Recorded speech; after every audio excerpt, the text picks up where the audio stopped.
रामचरितमानस में कहा है कि ईश्वर अंश जीव अविनाशी, चेतन अमल सहज सुखरासी, यानी ईश्वर से ही उत्पन्न होने के कारण आत्मा अविनाशी है, यानी आत्मा कभी नहीं मरती।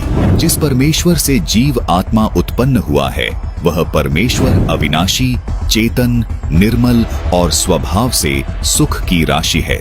लेकिन सब जीवों के शरीर नाश हो जाते हैं, जिसका समर्थन गीता अध्याय 15 श्लोक 16 भी करता है। आत्मा को अविनाशी इसीलिए कहा गया है क्योंकि आत्मा रूप में ब्रह्मा, विष्णु, महेश, दुर्गा व क्षर पुरुष यानी गीता ज्ञान दाता तथा सर्व प्राणियों की उत्पत्ति उसी पूर्ण परमात्मा ने की है।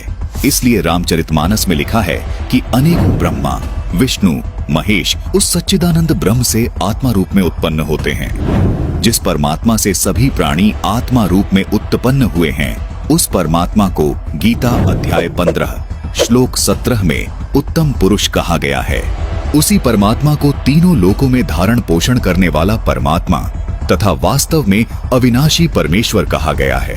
गीता अध्याय 4 श्लोक 5 और 9 में तथा गीता जी अध्याय 2 श्लोक 12 में तथा गीता अध्याय 10 श्लोक 2 में गीता ज्ञान दाता यानी क्षर पुरुष ने अपने आप को नाशवान कहा है तथा स्वीकार किया है कि अर्जुन मेरे और तेरे बहुत जन्म हो चुके हैं, उनको तू नहीं जानता, मैं जानता हूँ।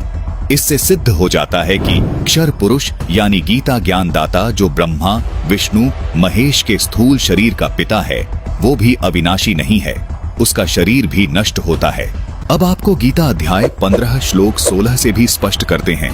इस श्लोक में कहा है कि दो पुरुष हैं, क्षर पुरुष और अक्षर पुरुष, तथा इनके अंतर्गत सब प्राणियों के शरीर तो नाशवान है, यानी ये सब नष्ट होते हैं, परंतु आत्मा सबकी अविनाशी है। इसलिए ही रामचरितमानस में कहा है कि ईश्वर अंश जीव अविनाशी, चेतन अमल सहज सुखरासी, यानी परमात्मा का अंश होने के कारण आत्मा का कभी नाश नहीं होता। पूर्ण जानकारी के लिए संत रामपाल जी महाराज के सत्संग सुने।